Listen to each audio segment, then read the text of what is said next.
প্রিয়জনদের সঙ্গে ঈদের আনন্দ ভাগাভাগি করতে রাজধানী ছাড়ছেন ঘরমুখী মানুষ। চাপ বেড়েছে রেল স্টেশন ও বাস টার্মিনালে। নির্ধারিত সময়ে ছেড়ে যাচ্ছে ট্রেন, বাড়তি ভাড়া নেয়ার অভিযোগ নেই বাস যাত্রীদের। হাসান আল মামুনের রিপোর্ট। কোরবানির ঈদ ঘিরে ধীরে ধীরে বাড়ছে ঘরমুখী মানুষের চাপ। ঈদের আগে শেষ কর্মদিবসে রেল স্টেশন ও বাস টার্মিনালে ভিড় ছিল চোখে পড়ার মতো। নির্ধারিত সময়ে ট্রেন ছাড়ায় এবারের ঈদযাত্রায় নেই বড় কোনো ধরনের অভিযোগ। স্বস্তিতেই বাড়ি ফিরছেন নগরবাসী। ঈদ তো সবসময় আনন্দের, আর ট্রেন জার্নি সবসময় আনন্দের, সবসময় ভালো লাগে ট্রেন জার্নিটা। তবে ভোগান্তি এখনো তো পড়ি নাই, মাত্র উঠে বসলাম, বাকি পথটা বোঝা যাবে আর কি। ঠিক সময়ে ট্রেন ছেড়ে যাবে বলে আশা করছি। 10টা 30-এ ট্রেন আজকে কিশোরগঞ্জের, তো পথে ভোগান্তি খুব একটা হয়নি, আর সব মিলে পরিবেশটা ভালো ছিল। না, কোনো ভোগান্তিতে পড়িনি, আলহামদুলিল্লাহ ভালোই লাগতেছে। দাদু বাড়িতে যাচ্ছি। বাবা, আম্মু, আমি আর আমার বোন। কমলাপুর স্টেশন ম্যানেজার জানালেন, টিকিট কালোবাজারি রোধে কঠোর অবস্থানে রয়েছে রেল কর্তৃপক্ষ।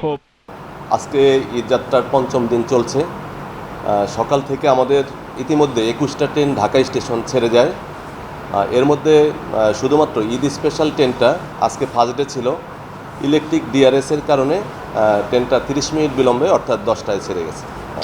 বিনা টিকিটের যাত্রী প্রতিরোধে আপনি ইতিমধ্যেই দেখতে পেয়েছেন যে 3 স্তরে চেকিং কার্যক্রম পরিচালিত হচ্ছে। সড়ক পথেও বেড়েছে যাত্রীদের চাপ। গাবতলী বাস টার্মিনালে ভিড় ছিল সকাল থেকেই, তবে নেই বাড়তি ভাড়া নেওয়ার অভিযোগ।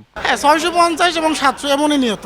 বেশি সময় 600-700 টাকা যা আশা করা হতো, তবে এখন 790 টাকা রাখছে। এখনও যাত্রীদের চাপ আশানুরূপ বাড়েনি বলে জানালেন কাউন্টার ম্যানেজাররা। যাত্রীর চাপ তো তেমন একটা নাই বললেই চলে। যাত্রীদের মনে করেন 5 তারিখ ছুটি, এই যে এতদিন যে গেছে গত দিনগুলো কোনো যাত্রী ছিল না, হয়তো বা 5 তারিখ থেকে আমাদের বিক্রি বেচা কিনে একটু ভালো, 5-6 এই 2 দিন একটু বেচা কিনে একটু ভালো, সবার গাড়ি ফুল যাত্রী। যাত্রী মোটামুটি চাপ বাড়ছে। আমাদের পরবর্তী আপনার 5-6 অনেক চাপ বাড়ছে, টিকিট মোটামুটি শেষ। এবারের ঈদযাত্রায় ভোগান্তি না থাকায় স্বস্তি প্রকাশ করেছেন সাধারণ যাত্রীরা।